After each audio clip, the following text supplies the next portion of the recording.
A crack of gunfire echoed through the Montana winter, sending Eliza Owens scrambling toward the frozen river with nothing but the clothes on her back and a small satchel of belongings. Blood soaked through her skirts where the bullet had grazed her thigh, but the pain was secondary to her need to escape the men who'd killed her father and burned their homestead to the ground. February of 1879 had been unforgiving, coating the landscape in treacherous ice and snow. Eliza's breath formed clouds in the frigid air as she reached the riverbank and hesitated at its glassy surface. Behind her, voices shouted commands to spread out and find her. With no choice left, she stepped onto the frozen river. The ice groaned under her weight, a low, threatening sound that sent chills up her spine worse than the biting cold. Eliza dropped to her knees, distributing her weight as she'd been taught, and began to inch forward. "Don't move another inch," a deep voice commanded from the opposite bank. Through tears and the blinding white of the snow-covered landscape, Eliza made out the silhouette of a man on horseback. "Hands flat, crawl to my voice slow," the cowboy said, dismounting with careful movements. "Any sudden shifts and you'll be taking a mighty cold bath." The stranger's voice was steady, authoritative but not unkind. As he approached the edge of the river, Eliza could see him more clearly, tall and broad-shouldered, with a weathered face partly hidden beneath a wide-brimmed hat. His eyes, sharp and alert, assessed the situation with practiced calm. "They're coming," Eliza gasped, glancing back toward the tree line where her pursuers would soon emerge. "Keep moving, madam. Steady now," he instructed, dropping to his stomach at the river's edge and extending a hand. "Name's Thomas Thornton. I aim to help if you'll trust me." Eliza inched forward as the ice continued to protest beneath her. Every movement sent new cracks spiraling outward from her palms. Her fingers were numb with cold, and blood from her wound left a faint trail behind her. "Eliza Owens," she managed through chattering teeth. "They killed my father." Thomas's expression hardened, but his extended hand remained steady.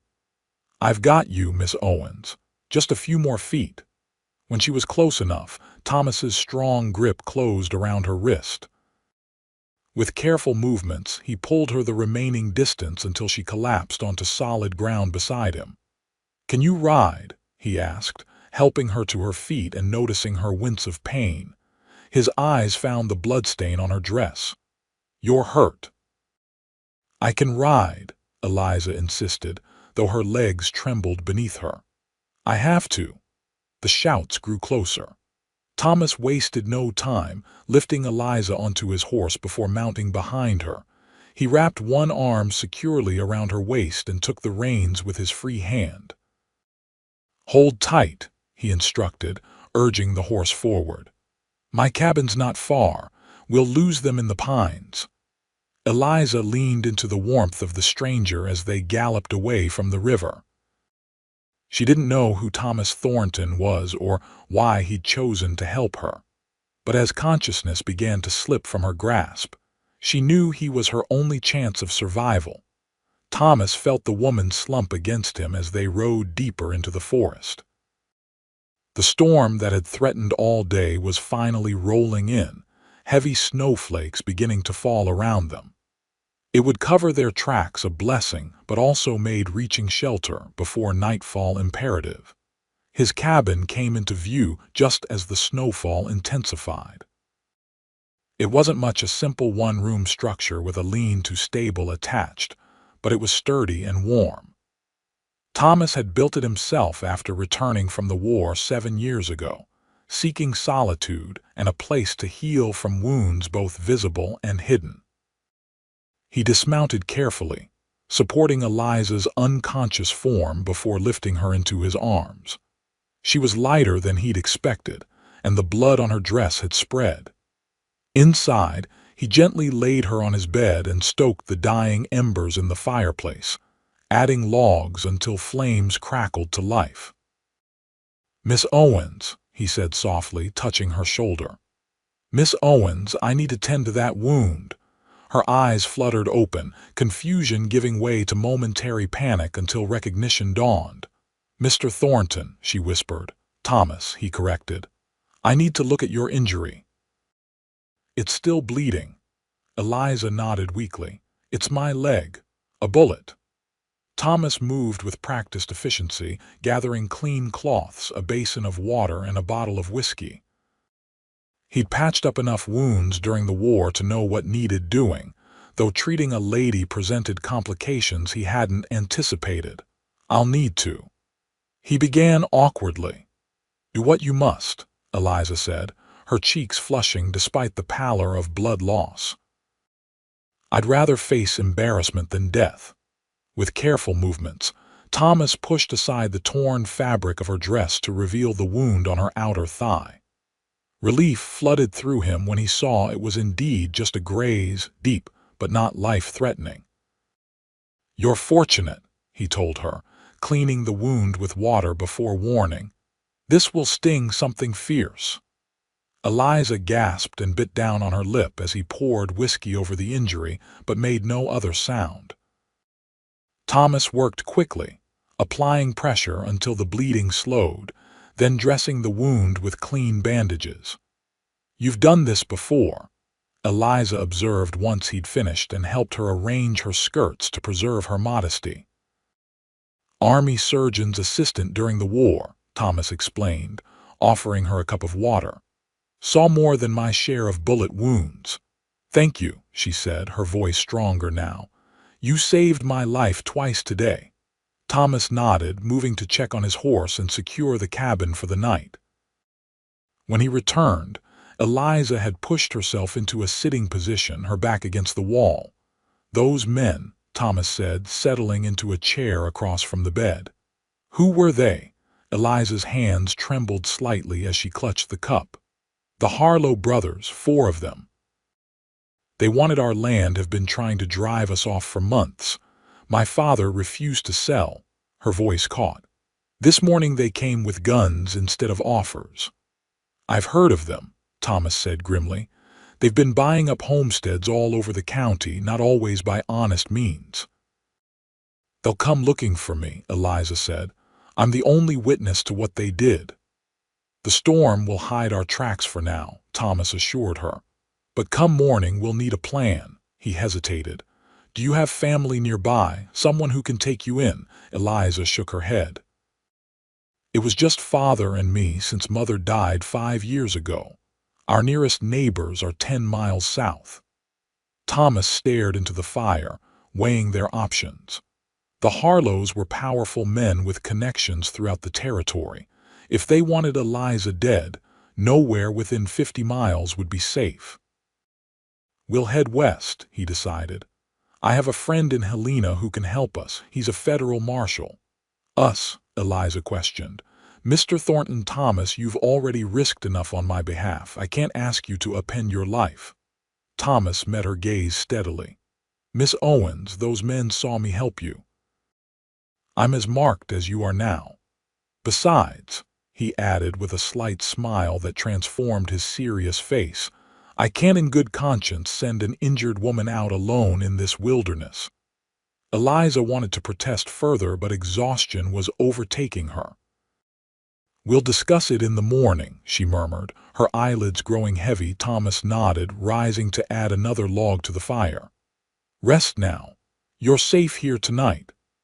As Eliza drifted into sleep, Thomas settled into his chair, rifle across his lap. The storm howled outside, wind rattling the shutters of his small cabin. He studied the woman sleeping in his bed, her auburn hair spread across his pillow, her face peaceful despite the danger that had brought her to him. Thomas hadn't involved himself in another person's troubles in years, preferring the solitude that allowed him to forget the horrors he'd witnessed during the war. Yet something about Eliza Owens had made him act without hesitation. Perhaps it was the courage he'd seen in her eyes as she crawled across the ice, or maybe it was simply that helping her gave him purpose again. Whatever the reason, Thomas knew his peaceful existence had ended the moment he called out to her on that frozen river. But watching the steady rise and fall of her chest as she slept, he couldn't bring himself to regret it.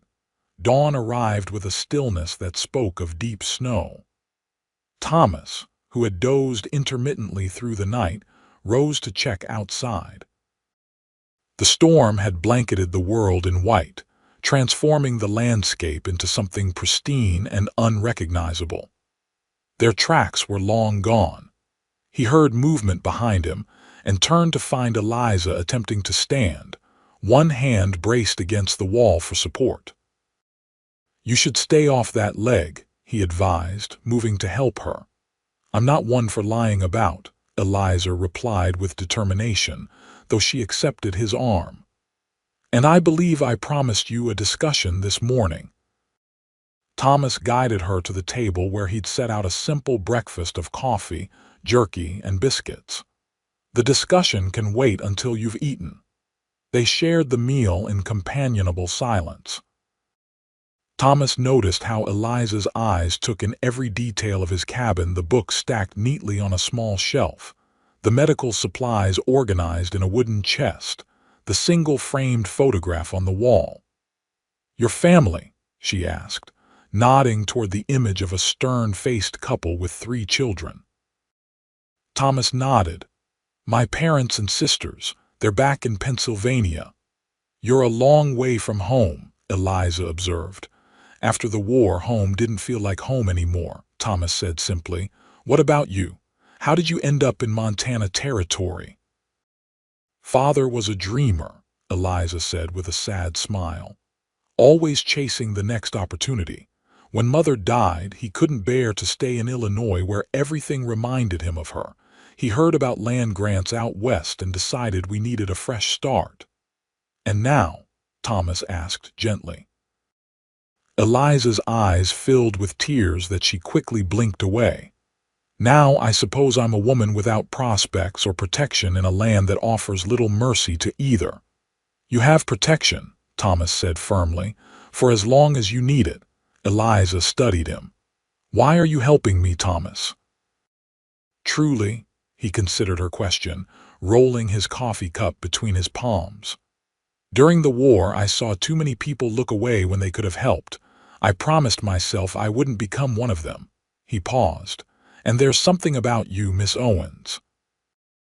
Something that tells me you'd do the same if our positions were reversed."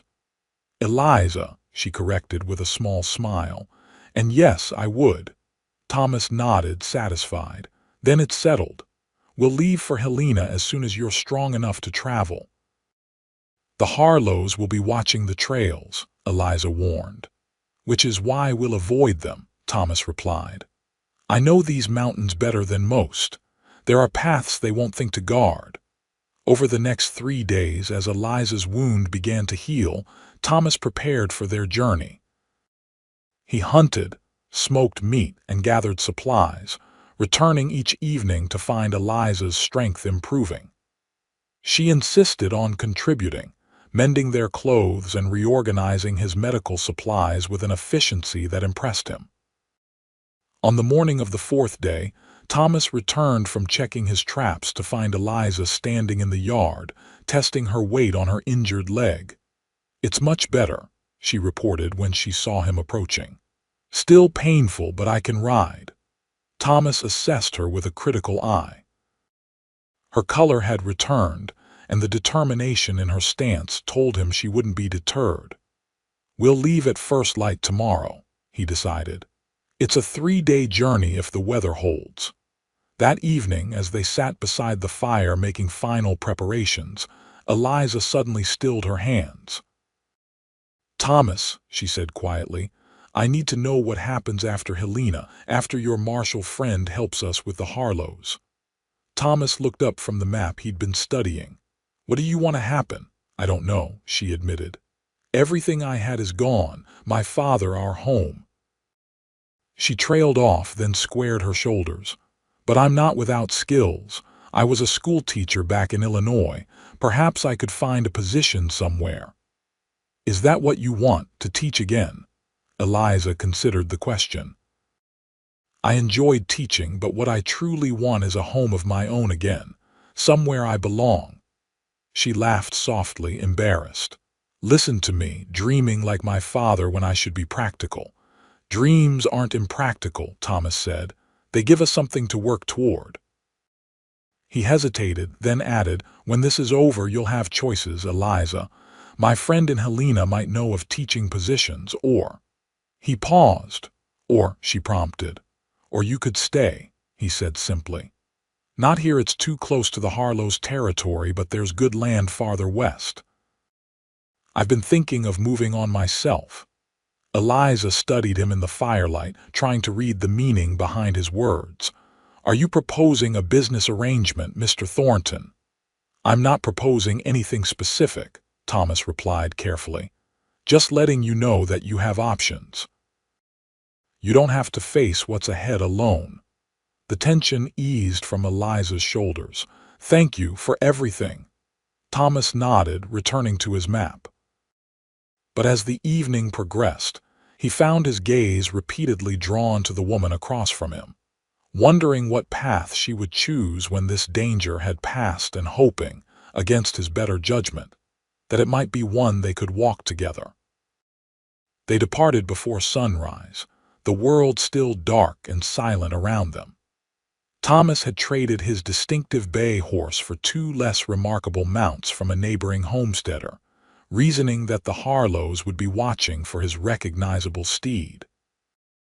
Eliza rode well despite her injury, sitting tall in the saddle as they made their way through narrow mountain paths.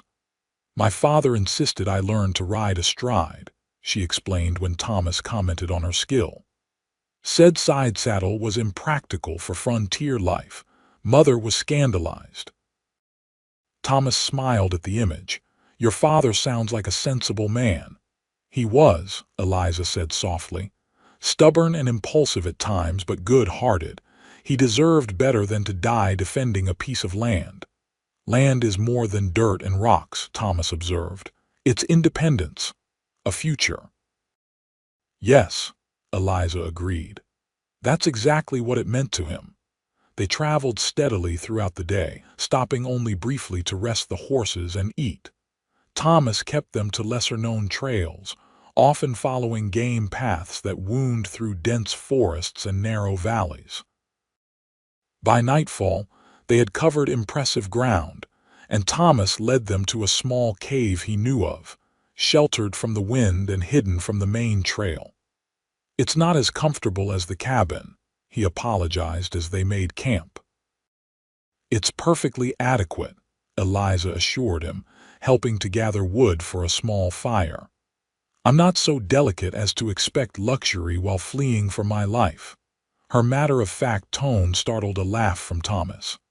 "I'm beginning to think there's little that could break your spirit, Miss Owens." "Eliza," she reminded him, "and you're wrong.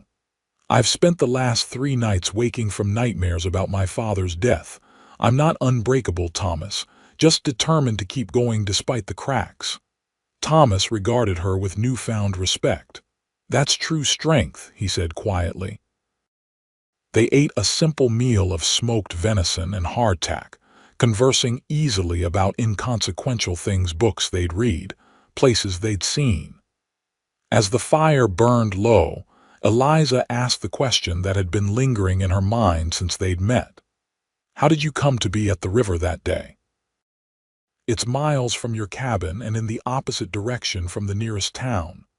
Thomas was silent for a long moment, staring into the embers. "I go there sometimes," he finally said. "To think." "About what?" Eliza pressed gently. He met her gaze, and in his eyes she saw old pain.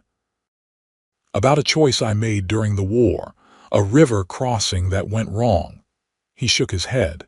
"It's not a tale for tonight." Eliza reached across the space between them, briefly touching his hand. "When you're ready to tell it, I'll listen." Thomas nodded, grateful for her understanding. "We should rest. Tomorrow's journey will be harder. We'll be crossing into territory where the Harlows have more influence." They settled on opposite sides of the fire, wrapped in blankets against the chill. But as Eliza drifted toward sleep, she found herself thinking not of the danger that lay ahead, but of the quiet strength of the man across from her, and the burdens he carried beneath his stoic exterior. The second day of their journey brought them down from the higher elevations into more populated country. They skirted small settlements and isolated homesteads, keeping to the cover of trees whenever possible. By midday, Thomas's vigilance had increased noticeably, his eyes constantly scanning their surroundings. "Something's wrong," Eliza said as they paused to water the horses at a small stream. "You're worried." Thomas gestured toward distant plumes of smoke rising from what appeared to be a small town. "That's Riverdale. We need to pass near it to reach the trail to Helena, but I'd hope to do so after dark." "Why not go around?" Eliza asked. "Too much open country to the north, marshland to the south." "Both would slow us considerably." He studied the terrain ahead. "We'll have to chance it." As they approached Riverdale, they kept to a ridge overlooking the town, using a stand of pines for cover. Thomas dismounted, instructing Eliza to stay with the horses while he scouted ahead. He returned 20 minutes later, his expression grim. "The Harlows are there," he reported. "At least 2 of them with several hired guns. They've got men watching the main roads." Eliza felt cold dread settle in her stomach. How could they have known we'd come this way? "They didn't," Thomas said. "They're covering all possible routes." He pointed to a narrow ravine that cut through the hills east of town. "There's our path. It's steep and difficult, but it bypasses Riverdale entirely." They set off immediately, leading the horses down into the ravine where the footing was treacherous. Loose shale slid beneath their feet, and the walls of the canyon rose steeply on either side, making Eliza feel as though they were traveling along the bottom of a narrow trough. "Watch your step," Thomas cautioned as they navigated a particularly difficult section. "The rock here is unstable." No sooner had he spoken than Eliza's horse lost its footing, sending a cascade of stones clattering down the ravine. The sound echoed like gunfire in the confined space. They froze, listening intently. For a moment, there was only silence. Then came the distant sound of voices followed by hoofbeats. "They heard," Thomas said tersely. "Mount up. We need to reach the other end before they find the entrance to this ravine." They rode as fast as they dared on the treacherous ground, the sounds of pursuit growing steadily closer. As they neared the end of the ravine, Thomas suddenly pulled his horse to a halt. "What is it?" Eliza asked, breathless with fear. "Ambush," Thomas said grimly, pointing ahead where the ravine widened into a small clearing. "They've got men positioned at the exit." Eliza scanned their surroundings desperately. "What do we do?" Thomas's eyes found a narrow crevice in the ravine wall, barely visible unless one knew to look for it. "This way," he said, dismounting and leading his horse toward the opening. "It's tight, but it leads to a path that will take us around them." The passage was indeed narrow, forcing them to proceed single file with the horses barely able to squeeze through. Eliza's injured leg protested as she scrambled over rocks and roots, but she pushed the pain aside, focusing only on following Thomas through the labyrinthine passage. They emerged onto a steep, wooded hillside just as shouts erupted from the ravine below. Their pursuers had discovered their abandoned trail. Thomas helped Eliza mount quickly, and they set off at a gallop, using the trees for cover as they climbed higher into the hills. For hours they rode, changing direction frequently to confuse their trail. Only when the sun began to set did Thomas finally slow their pace, guiding them to a hidden vale tucked between 2 rocky outcroppings. "We'll camp here," he decided. "No fire tonight." They ate a cold supper, speaking in whispers though there was no sign of pursuit. Eliza's leg throbbed from the day's exertion, and she couldn't hide her wince as she shifted position. "Let me check your wound," Thomas said, noticing her discomfort. In the fading light, he carefully examined the injury, his fingers gentle as they probed the tender flesh. "It's held together well," he pronounced, "but you need rest." "Rest is a luxury we can't afford," Eliza replied, though exhaustion was evident in her voice. "A few hours, at least," Thomas insisted. "I'll keep watch." Eliza wanted to protest, but found she lacked the energy. She settled onto her bedroll, pulling the blanket close against the night's chill. Despite her determination to stay alert, sleep claimed her almost immediately. Thomas watched her for a moment, concern etched on his features. The day's events had pushed her wounded body to its limits, yet she hadn't complained once. Her resilience continually surprised him, as did the growing sense of protectiveness he felt toward her. He settled against a boulder, rifle across his knees, and prepared for a long night of vigilance. The Harlows wouldn't give up easily, not when Eliza could testify against them for murder. And Thomas was beginning to realize that he would do whatever necessary to ensure she had that chance, not only for justice, but because the thought of any harm coming to her had become unacceptable to him. Sometime in the deepest part of the night, Eliza awoke to find Thomas still at his post, silhouetted against the starlit sky. She watched him for a moment, this man who had risked everything for a stranger, and felt a warmth in her chest that had nothing to do with her blanket. "You should sleep," she said softly. Thomas turned, surprised to find her awake. "I'm fine." "You can't protect me if you're exhausted," Eliza pointed out reasonably. "Let me take a turn at watch." After a moment's hesitation, Thomas nodded. "Wake me in 2 hours," he instructed, settling onto his bedroll nearby. Eliza took his place against the boulder, cradling the rifle he passed her. She'd grown up around firearms-necessary tools on the frontier, but holding one now with the express purpose of potentially taking a life felt different. Yet she knew she would pull the trigger without hesitation if it meant saving Thomas's life. The certainty of this realization should have troubled her, but instead it merely confirmed what she'd already begun to suspect.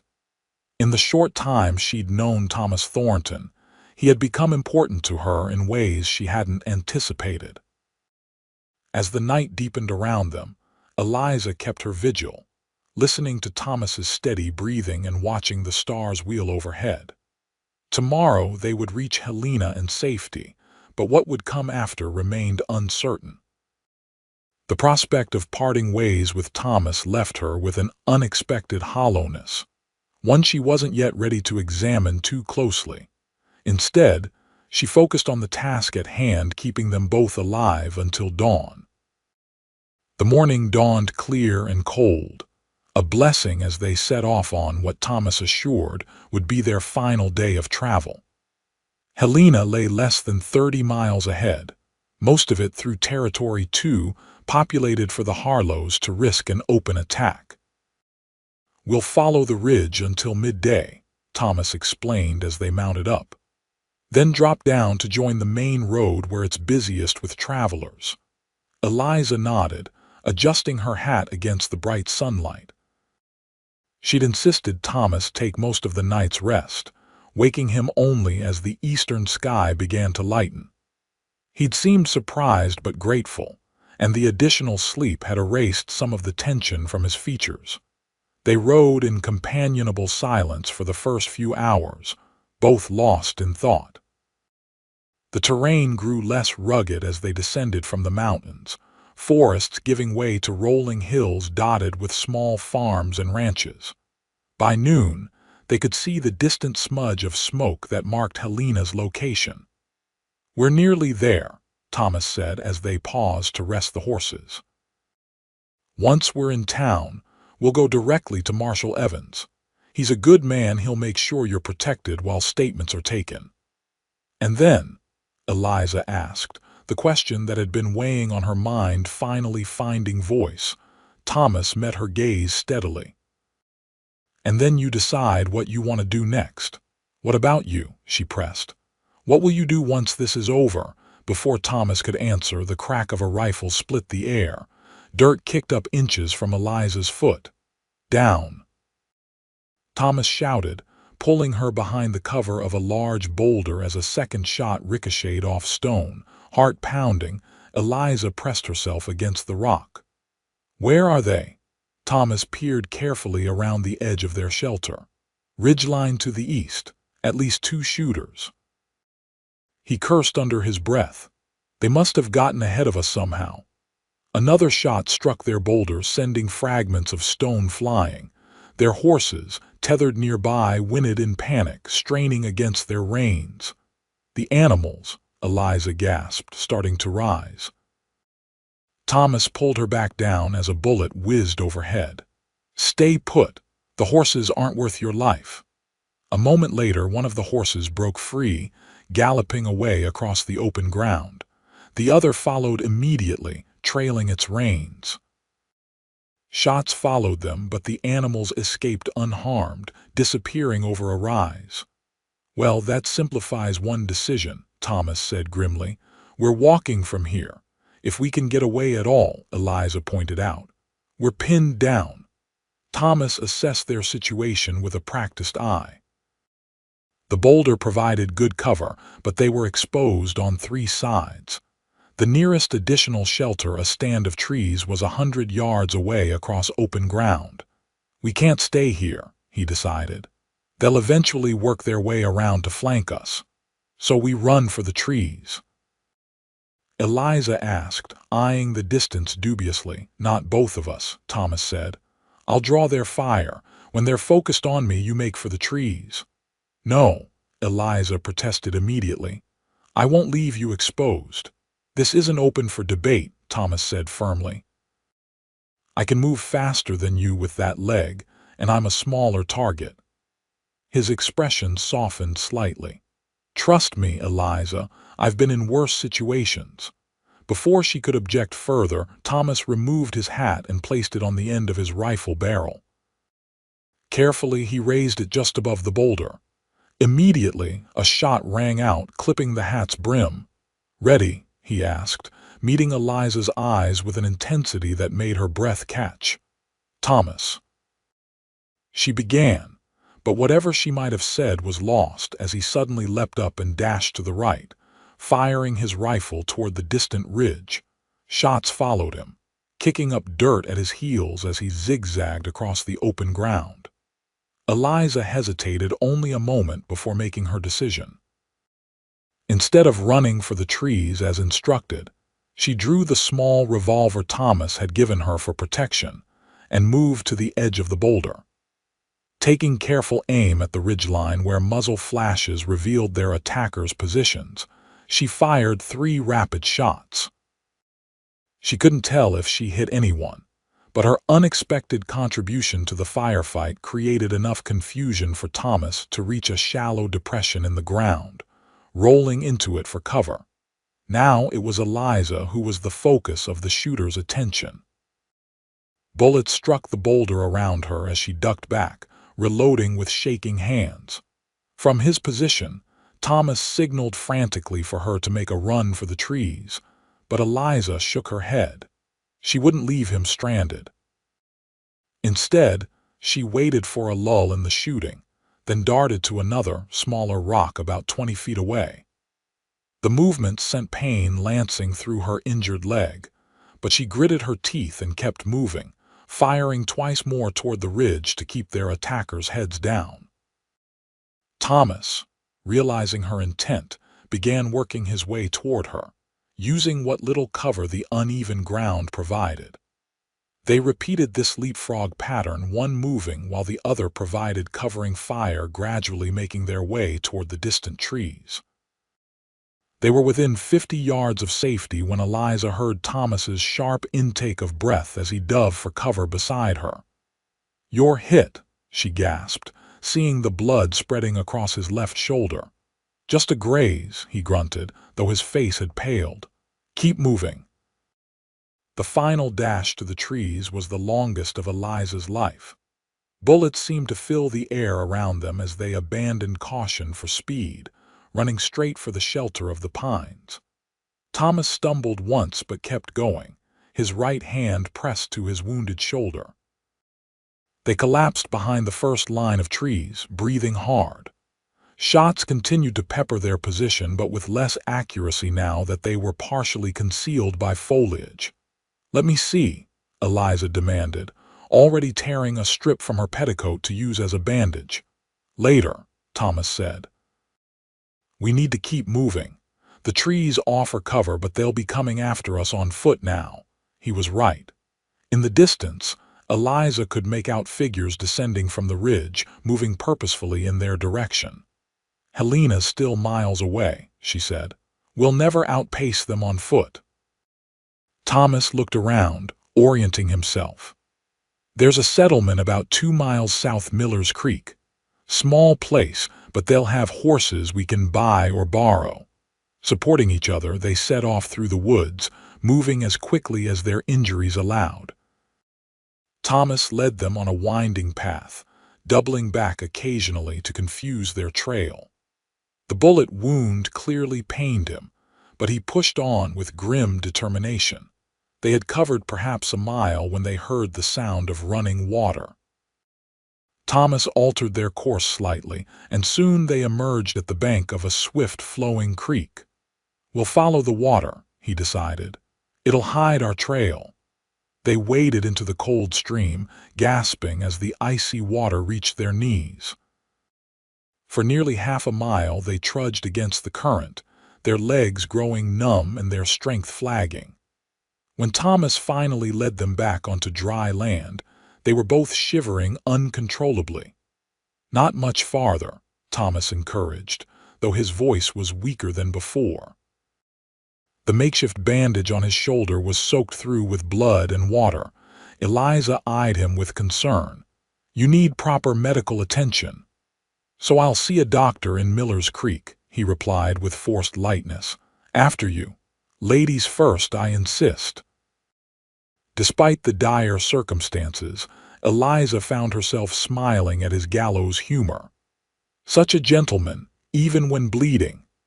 "My mother would accept nothing less," Thomas said, returning her smile with a strained one of his own.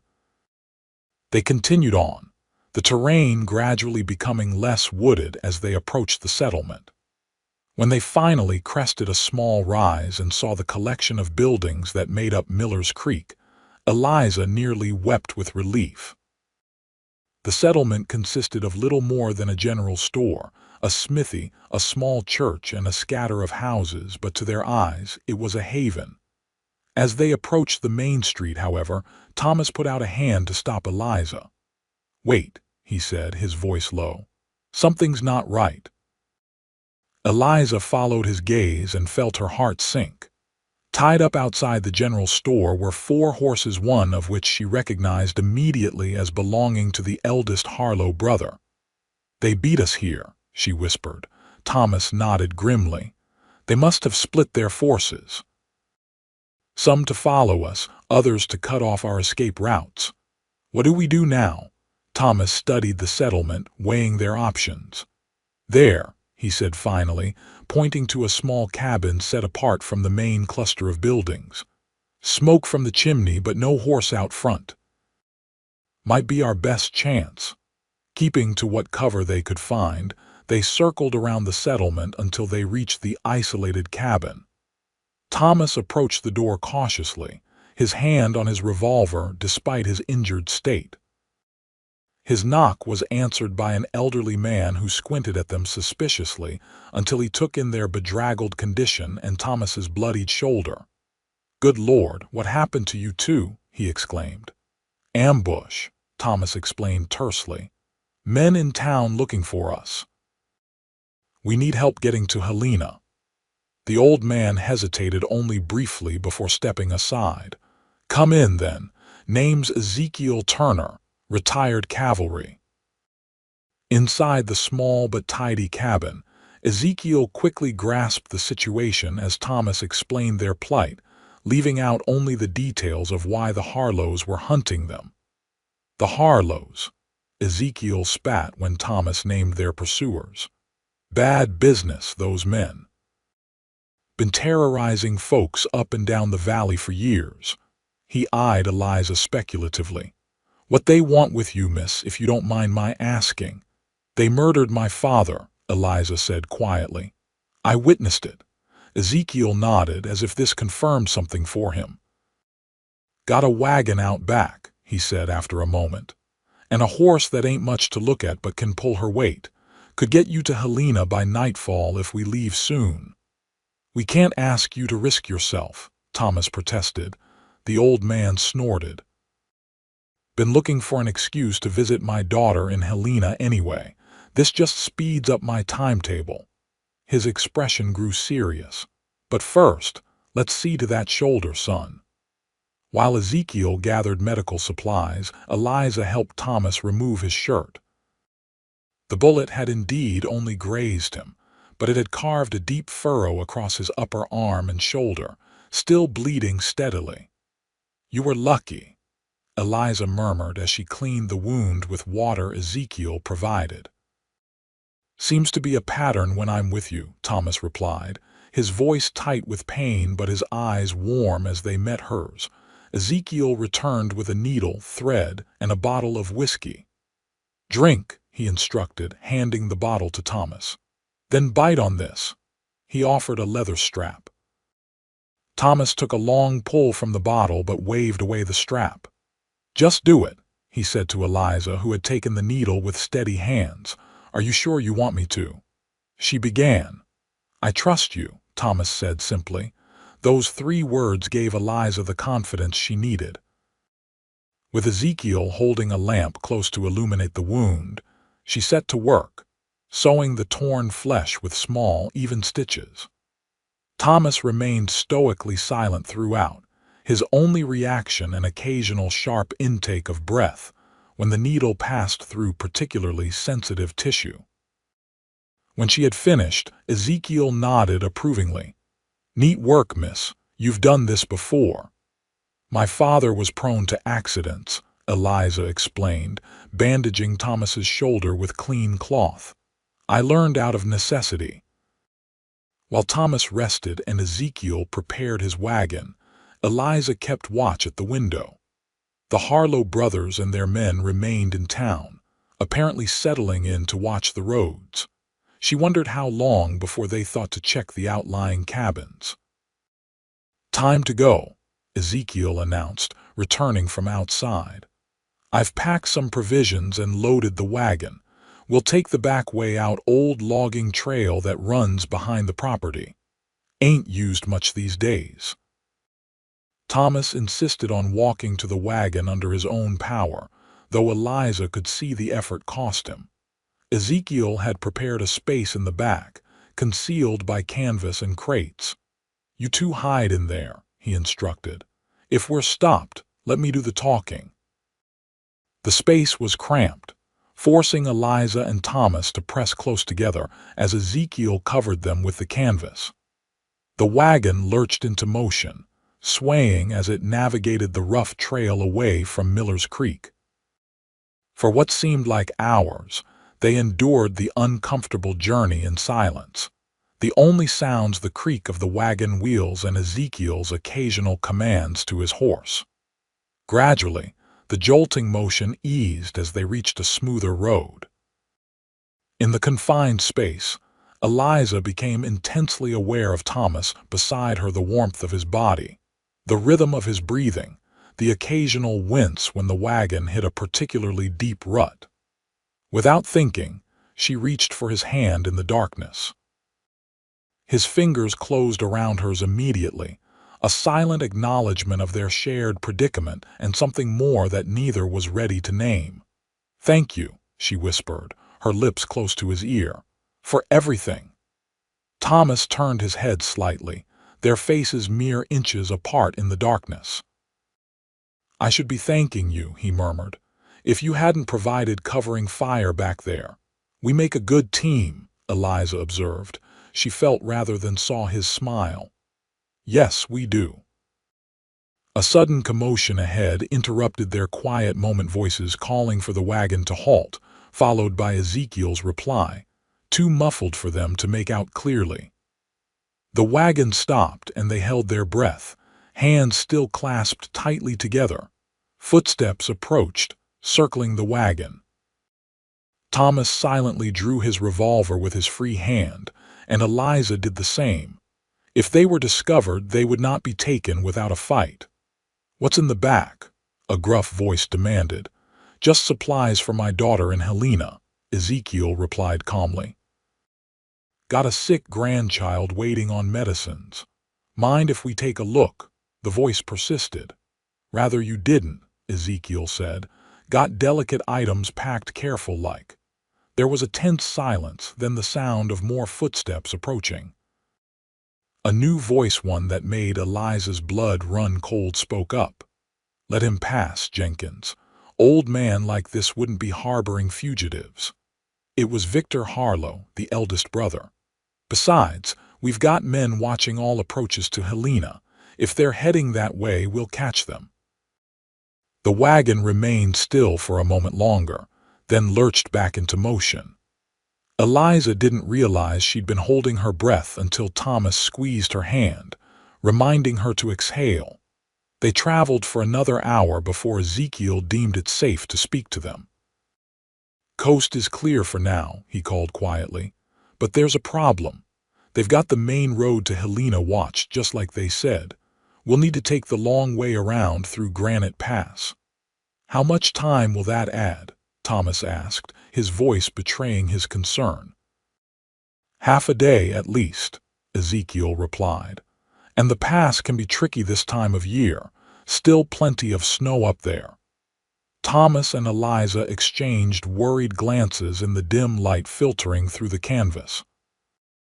The delay would give the Harlows more time to organize their forces, and Thomas's wound needed proper medical attention sooner rather than later. "We have no choice," Eliza said finally. "We'll take the pass." As Ezekiel had predicted, the journey through Granite Pass proved challenging. The old logging road gave way to a narrow trail that wound steadily upward into the mountains. Snow became more prevalent as they climbed, slowing their progress to a crawl as the horse struggled against the incline and slippery footing. By late afternoon, they were high enough that the air had grown noticeably colder. Ezekiel stopped the wagon at a small plateau that offered a view of the valley below and the distant rooftops of Helena beyond. "We'll rest here a spell," he decided, helping Thomas and Eliza emerge from their hiding place. "Horse needs it, and so do we." Eliza stretched her cramped limbs gratefully, breathing deeply of the clear mountain air. Despite their precarious situation, she couldn't help but appreciate the spectacular vista spread before them, miles of wilderness rolling away to the horizon, painted in shades of green and gold by the late afternoon sun. "It's beautiful," she murmured, momentarily forgetting the danger that had driven them to this remote spot. "Yes, it is," Thomas agreed, though when she turned, she found him looking at her rather than the view. The intensity of his gaze caused a flush to rise in Eliza's cheeks, but before either could speak further, Ezekiel called them to share a simple meal of jerky, bread, and coffee heated over a small fire. "We'll reach the summit by dusk," the old man informed them as they ate. "There's a trapper's cabin there where we can spend the night. Come morning, it's all downhill to Helena." Thomas nodded, though Eliza noticed he was favoring his injured arm more than before. When he set down his coffee cup, his hand trembled slightly, a sign of exhaustion, pain, or both. "Let me check your bandage," she insisted once they'd finished eating. Thomas didn't protest, which concerned her more than if he had. When she removed the dressing, she found the wound red and swollen around her neat stitches. "It's infected," she said quietly, so Ezekiel wouldn't overhear. "You need a doctor, Thomas." "Tomorrow," he promised. "I'll be fine until then." Eliza wanted to argue but knew it would be futile. Instead, she cleaned the wound as best she could with their limited supplies and applied a fresh bandage. Throughout her ministrations, Thomas watched her face with an expression she couldn't quite decipher, something between gratitude and wonderment. "What?" she asked finally, self-conscious under his scrutiny. "I was just thinking," Thomas said softly, "about how different things would be if I hadn't been at that river when you crossed." "I would have fallen through the ice," Eliza acknowledged soberly. Thomas shook his head slightly. "That's not what I meant. I meant different for me." He hesitated, then continued, "I've been alone since the war, Eliza, by choice mostly. Didn't think I needed anyone else, but these past few days with you." He trailed off, seemingly unable to find the words for what he wanted to express. Eliza felt her heart quicken. "Yes." Before Thomas could continue, Ezekiel called from the wagon. "Best get moving if we want to reach that cabin before dark." The moment broken, Thomas rose to his feet, wincing slightly as the movement pulled at his wound. "We'll talk later," he promised, offering Eliza his good arm to help her up. They resumed their journey, the trail growing steeper and more treacherous as they approached the summit. Snow lay thick on the ground now, forcing Ezekiel's horse to labor for every step.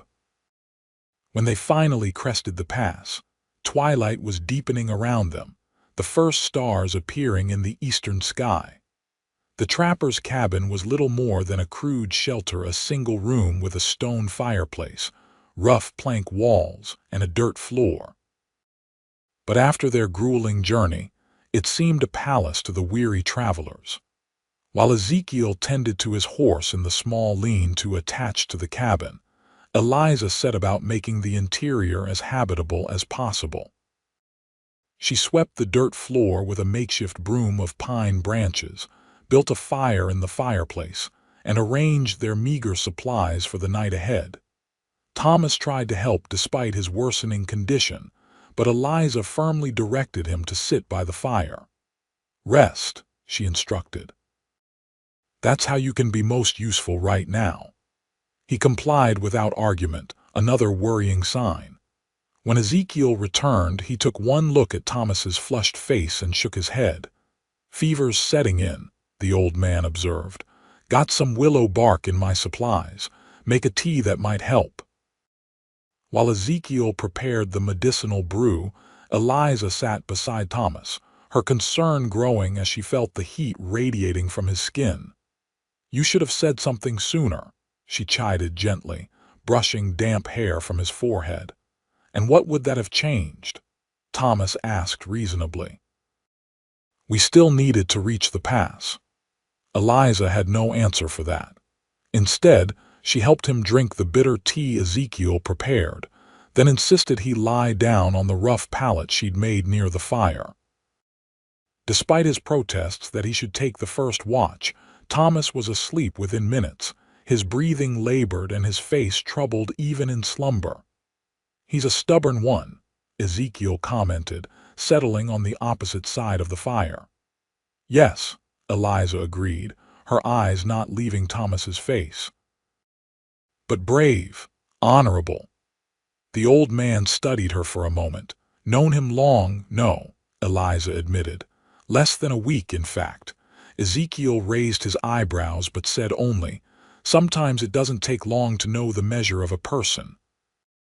They fell silent, the crackling of the fire and Thomas's uneven breathing the only sounds in the small cabin. Outside, the wind picked up, whistling around the eaves and rattling the single-shuttered window. "Storm coming," Ezekiel observed. "Good thing we reached shelter." Eliza nodded, though her thoughts were not on the weather. Despite her exhaustion, sleep eluded her as she watched over Thomas through the early hours of the night.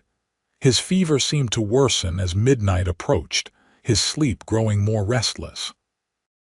Occasionally, he murmured words she couldn't catch, names, perhaps, or fragments of memories from the war that still haunted him.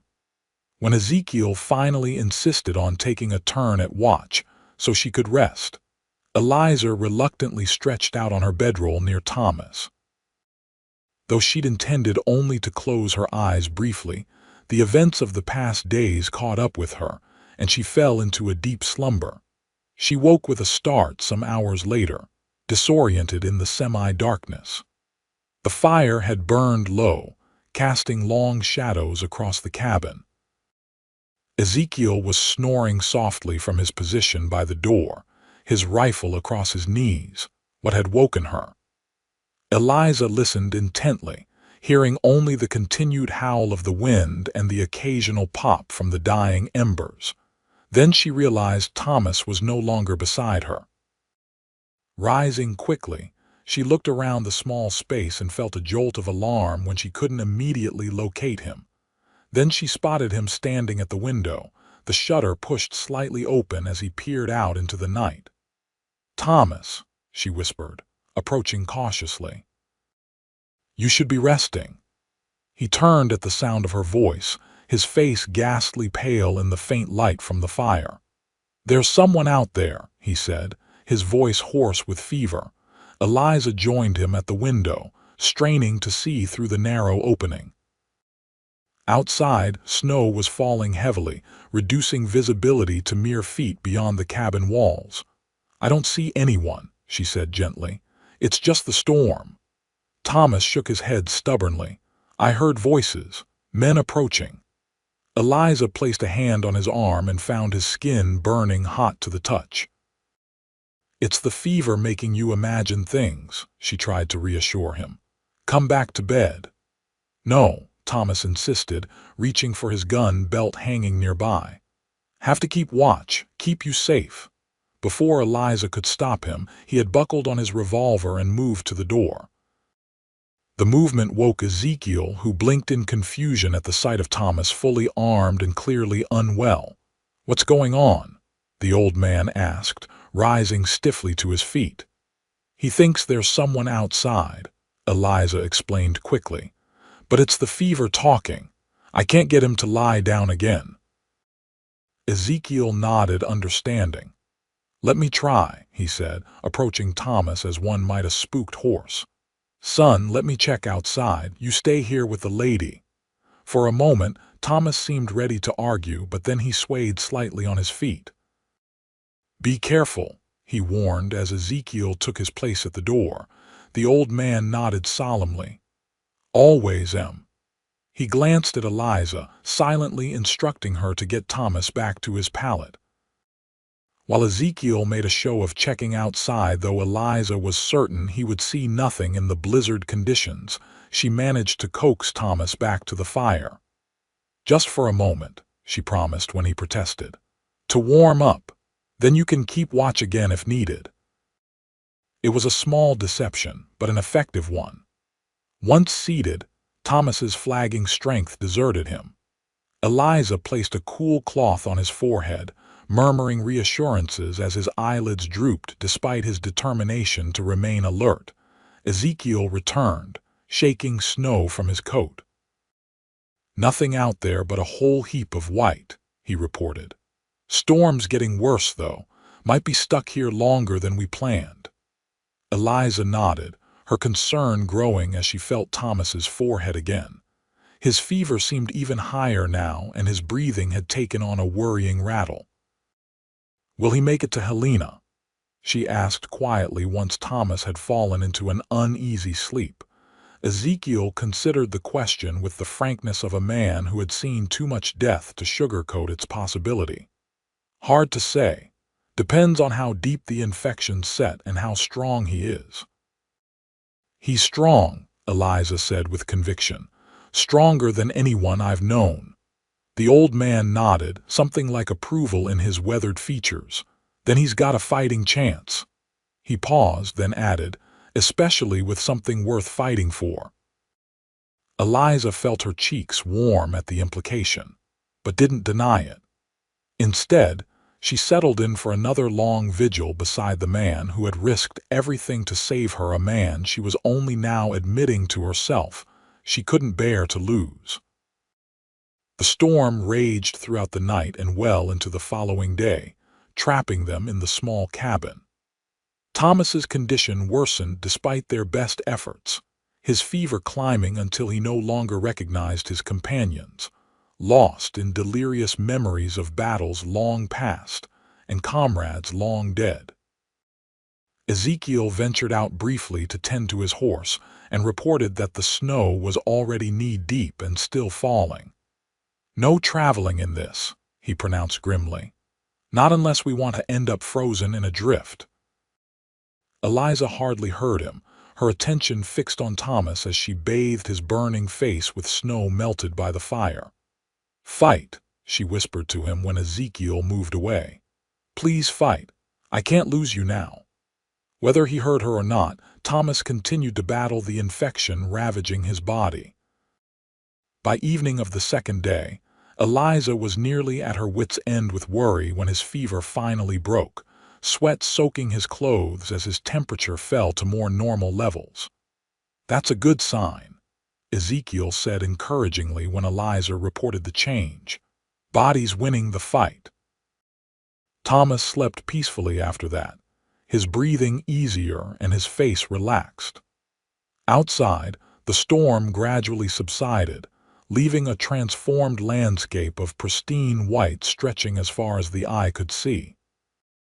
On the morning of the third day, Thomas opened his eyes, clear and lucid for the first time since they'd reached the cabin. He found Eliza asleep beside him, her hand still resting on his arm as if to reassure herself of his continued presence even in slumber. For a long moment, he simply watched her, taking in the gentle curve of her cheek, the sweep of her eyelashes against her skin, the strand of auburn hair that had escaped her practical braid.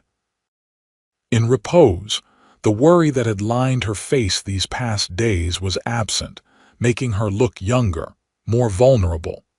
"She's barely left your side." Ezekiel's voice came quietly from across the cabin, where the old man was preparing coffee over the rekindled fire. Thomas turned his head carefully, still feeling weak but no longer consumed by fever.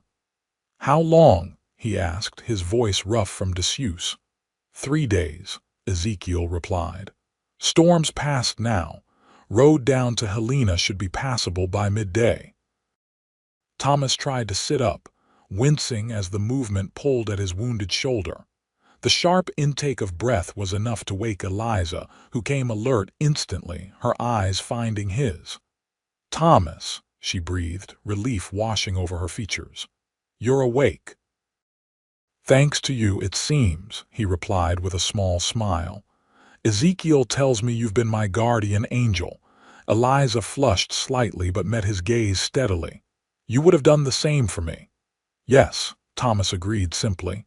"I would." Something unspoken passed between them, an acknowledgement of the bond that had formed through danger and hardship. It was Ezekiel who finally broke the moment, approaching with 3 cups of steaming coffee. "Drink up," he instructed. "We'll head out in a couple hours if you're feeling strong enough, son." Thomas nodded, accepting the cup with gratitude. "I can travel."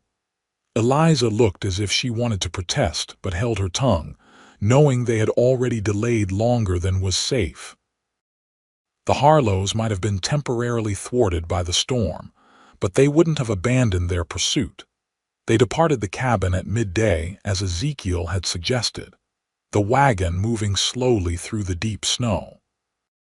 The descent from the pass proved easier than the climb had been, gravity aiding their progress despite the treacherous conditions. Thomas insisted on sitting up front with Ezekiel, partly to keep watch and partly, Eliza suspected, to prove to himself, and to her that he was recovering. Though still pale and moving stiffly, he seemed more like himself with each passing hour, his eyes alert as they scanned the surrounding forest for any sign of threat. By late afternoon, they had reached lower elevations where the snow thinned and travel became easier. Helena was visible in the valley below, its buildings appearing tiny from their elevated position on the mountainside. "We'll be there before sunset," Ezekiel predicted with satisfaction. Made good time, considering. Thomas nodded, though his expression remained watchful. The Harlows will have men waiting at the main roads into town, he reminded them. Already thought of that, the old man replied. My daughter lives on the east side. We can go in through the miners' quarter, lots of small alleys and back ways, less likely to be watched. As Ezekiel had expected, they encountered no resistance as they approached Helena through a labyrinth of narrow streets where modest houses crowded close together. The miners' district was bustling despite the early evening hour, with workers returning from their shifts and saloons opening for business. Ezekiel's daughter, Martha, proved to be a practical woman of about 40 who asked few questions when her father arrived with two injured strangers. She simply opened her home to them, providing hot food, clean clothes, and most welcome of all proper beds. I've sent word to Marshal Evans, Ezekiel informed them after returning from a brief excursion into town. He'll come in the morning. Best you both rest tonight. Despite her exhaustion, Eliza found sleep elusive in the unfamiliar comfort of Martha's guest room. After tossing and turning for an hour, she rose and made her way quietly to the small parlor where a banked fire still provided gentle warmth.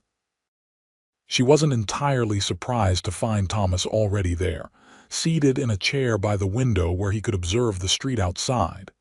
He looked up as she entered, a smile softening his features. Couldn't sleep either, he asked. Eliza shook her head, taking the chair opposite his. Too many thoughts. About tomorrow, Thomas guessed. The marshal will ensure your safety while you testify against the Harlows. You don't need to worry. It's not that, Eliza said. Or not only that, I was thinking about what comes after. Thomas studied her face in the soft glow from the fire. Have you decided? Not entirely, Eliza admitted. But I know one thing for certain: I don't want to be alone anymore. Thomas was silent for a long moment, his expression unreadable in the dim light. When he finally spoke, his voice was low and tentative, as if he were approaching something precious and easily startled. On the mountain, he began, when I was fever mad, I have fragments of memories, things said perhaps only in my delirium. He hesitated, then continued, Did you ask me not to leave you? Eliza felt heat rise in her cheeks but didn't look away. Yes, she answered simply. I did. Thomas leaned forward slightly, his gaze intent. Did you mean it? Yes, Eliza repeated, her heart pounding. I meant it then, and I mean it now. The space between them seemed charged with possibility, with words unspoken but understood. Thomas rose from his chair and crossed to kneel before her, taking her hands in his. Eliza, he said quietly, I've been alone since the war ended. I told myself it was by choice, that I preferred solitude. But the truth is, I was afraid to care for someone and lose them, as I lost so many during those terrible years. He drew a deep breath. Then you came across that frozen river, and suddenly all my careful walls meant nothing. Eliza tightened her grip on his hands. I understand fear, Thomas. I've lost nearly everything I cared for, but these past days with you have shown me something important: that fear of loss is a poor reason to deny oneself the chance for happiness. Thomas smiled, a true smile that reached his eyes and transformed his solemn features. You're a wise woman, Eliza Owens. Not wise, she corrected gently. Just tired of being afraid. Thomas lifted one hand to cup her cheek, his touch as light as a whisper. When this is over, when the Harlows face justice for what they've done, would you consider a future that includes me? Instead of answering with words, Eliza leaned forward and pressed her lips to his in a kiss that was both a question and an answer, both a beginning and a promise. Thomas responded with equal tenderness, his hand sliding from her cheek to cradle the back of her neck, When they finally parted, both slightly breathless, Thomas rested his forehead against hers. "I'll take that as a yes," he murmured. "Yes," Eliza confirmed with a soft laugh. "Definitely yes." They might have stayed that way longer had a discreet cough not interrupted the moment. They turned to find Ezekiel standing in the doorway, his expression a mixture of embarrassment and amusement. "Didn't mean to intrude," the old man apologized. "Just wanted to let you know Marshal Evans will be here at first light. Said there's been some developments you'll want to hear about." Thomas nodded, rising to his feet but keeping one of Eliza's hands firmly in his. "Thank you, Ezekiel, for everything." The old man waved away his gratitude. "Did what anyone would do." His eyes twinkled as he glanced between them. "Though I will say it's nice to see my efforts weren't wasted. Good night to you both." After he had gone, Thomas turned back to Eliza with a questioning look. "We should probably get some rest." "Probably," she agreed, though neither made a move to leave the warm circle of firelight that enveloped them. Instead, they remained together, speaking softly of hopes and possibilities, of dreams deferred and now renewed. It was well past midnight when they finally sought their separate rooms, each carrying with them the certainty that whatever challenges tomorrow might bring, they would face them together. Dawn brought Marshal Evans, a tall, imposing man with a silver-streaked beard and keen eyes that missed nothing. He greeted Thomas with the easy familiarity of old friendship before turning his attention to Eliza. "Miss Owens," he said, removing his hat respectfully. "I'm deeply sorry about your father. I want you to know we're going to make sure justice is served." They gathered around Martha's kitchen table, where the marshal laid out what he knew. "The Harlows have been growing bolder," he explained. "Your father wasn't their first victim, but he may well be their last. We've been building a case against them for months: land fraud, intimidation, assault. Your testimony about your father's murder could be what finally puts them away." "They won't stop hunting me," Eliza said with grim certainty. "No, they won't," the marshal agreed, "which is why we need to move quickly. I've arranged for a federal judge to hear your deposition today at my office. Once it's official, I can send deputies to arrest the brothers." Thomas frowned. "They won't come quietly." "I'm counting on that," Evans said with a hard smile. "Makes the charges stick better when they resist arrest." The plan was set in motion immediately. With Thomas and the marshal flanking her, Eliza was escorted through back streets to the marshal's office, where the federal judge, a stern-faced man named Hollister, was waiting. For over 2 hours, Eliza recounted in painful detail the events leading up to her father's murder and her subsequent flight. She described each of the Harlow brothers, identified which had fired the fatal shot, and explained how they had pursued her afterward. Throughout her testimony, Thomas remained at her side, his solid presence giving her the strength to relive the terrible memories. When she had finished, Judge Hollister nodded gravely. "Your testimony is compelling and credible, Miss Owens. I'm issuing warrants for the immediate arrest of all 4 Harlow brothers on charges of murder, attempted murder, and various lesser offenses." Marshal Evans wasted no time. Within the hour, he had assembled a posse of deputies and trusted townsmen to serve the warrants. Thomas, despite his recent injury, insisted on joining them. "You don't have to do this," Eliza told him privately as the men prepared to leave. "You've already risked enough for me." Thomas took her hands in his. "I started this journey with you, Eliza. I intend to see it through to the end." His expression softened. "Besides, I have more reason than ever to come back safely." Eliza rose on tiptoe to kiss him briefly, uncaring of the curious glances from the deputies nearby. "Be careful," she whispered. "Always," he promised. The hours of waiting that followed were among the longest of Eliza's life.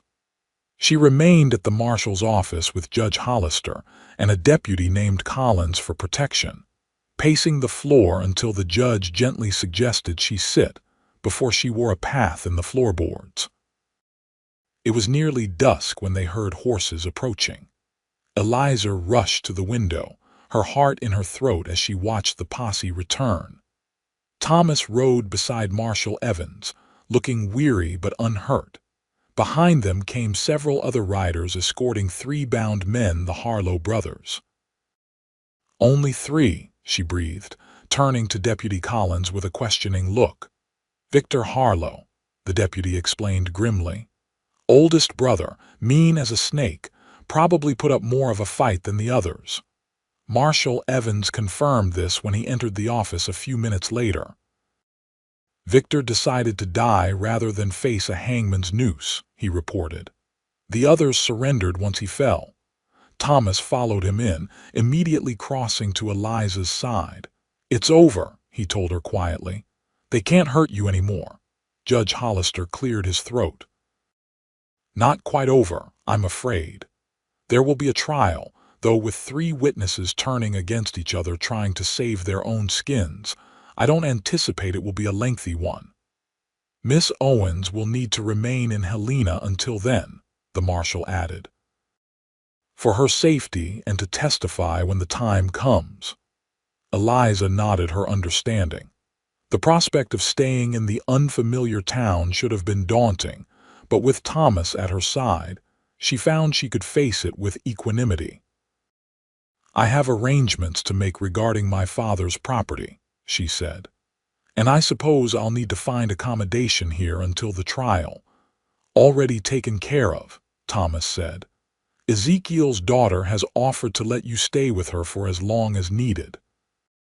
He hesitated, then added more softly, "And I've been thinking about what you said last night about what comes after." Eliza felt her heart quicken. "Yes, I own land about 20 miles west of here," Thomas explained. "Good land with a creek running through it and plenty of timber. I haven't done much with it, yet just built a small cabin, but it has potential." "It sounds wonderful," Eliza said, unsure where he was leading but willing to follow. Thomas glanced around, seeming to suddenly remember they weren't alone. Marshal Evans chuckled and ushered the judge and deputy toward the door. "I believe we have some paperwork to complete in the other room," he said tactfully. When they were alone, Thomas took both of Eliza's hands in his. "What I'm trying to say, rather poorly, is that I'd like you to see this land, to consider if it might be a place you could call home. With me."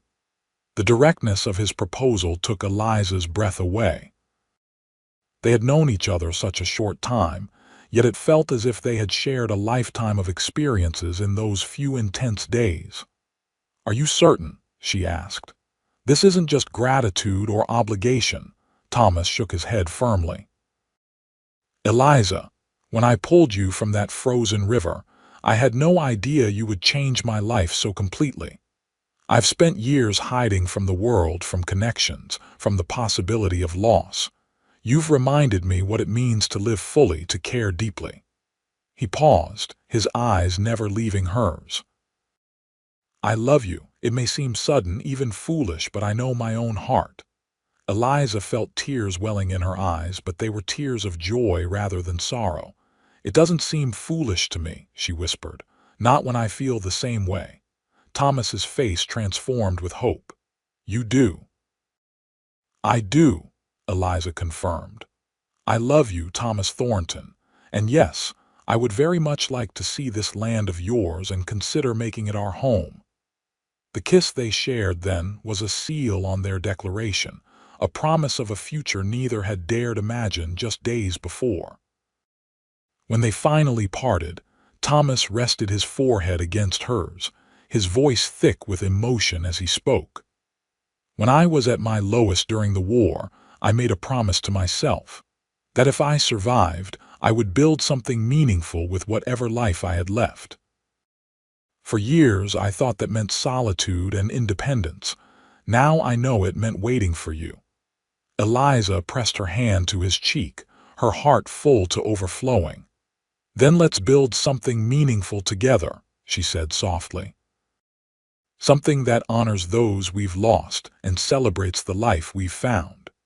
Spring arrived in Montana territory with a riot of wildflowers and the cheerful bubbling of streams swollen with snowmelt.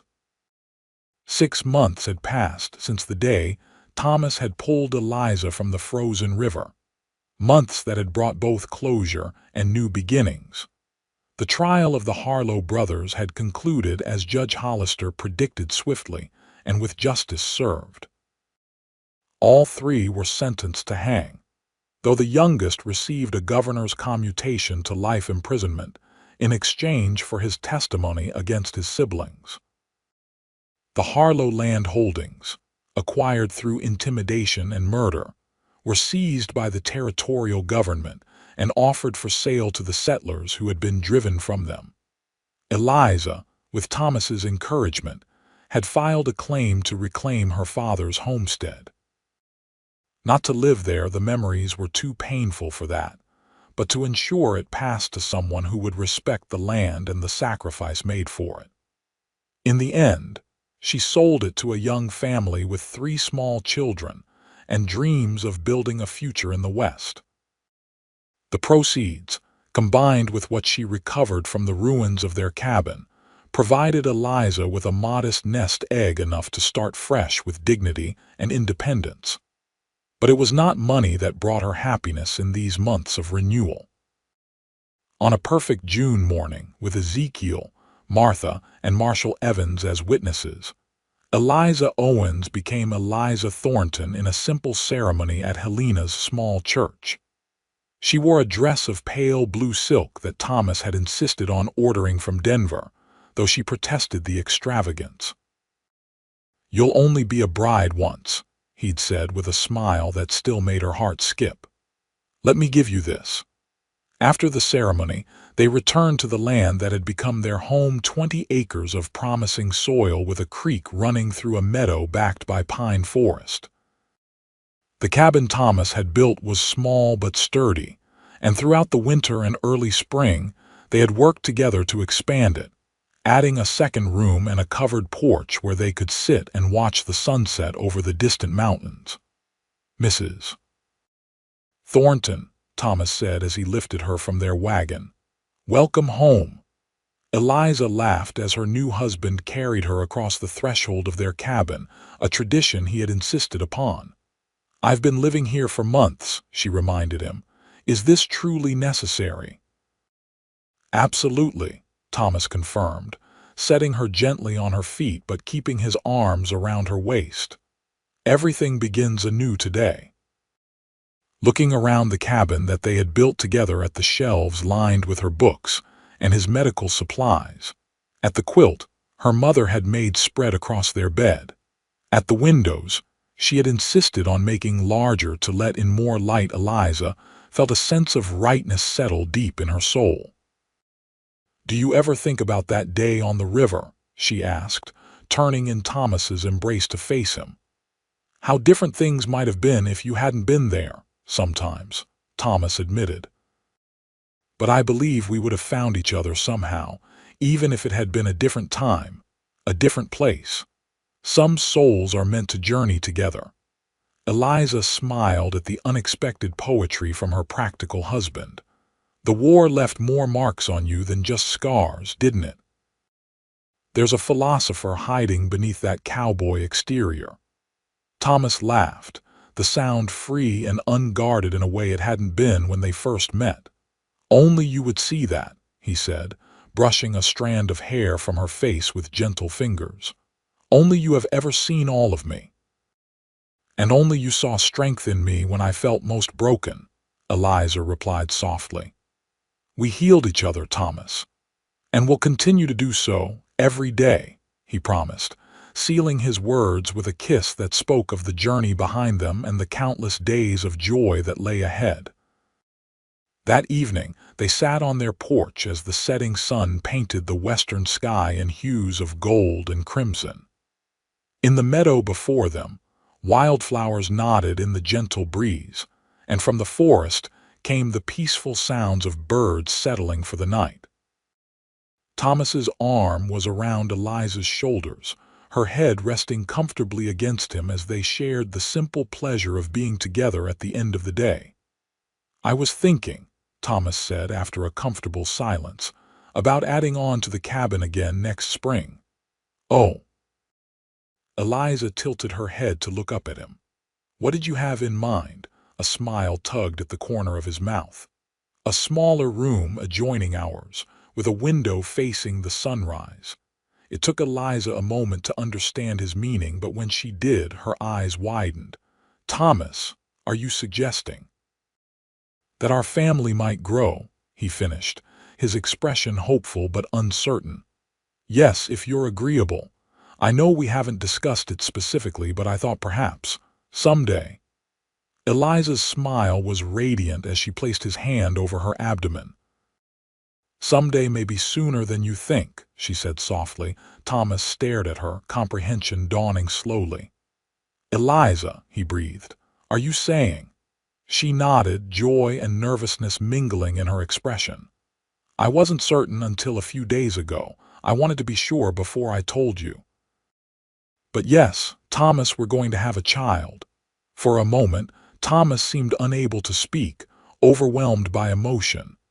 Then he gathered Eliza into his arms with a gentleness that belied his strength, burying his face in her hair as he held her. "Thank you," he whispered, his voice thick, "for crossing that river, for fighting to survive, for choosing a future with me." Eliza wrapped her arms around him, feeling his heart beat against her, strong and steady like the man himself. "Thank you for being there to guide me across," she replied, "for saying those words that saved my life."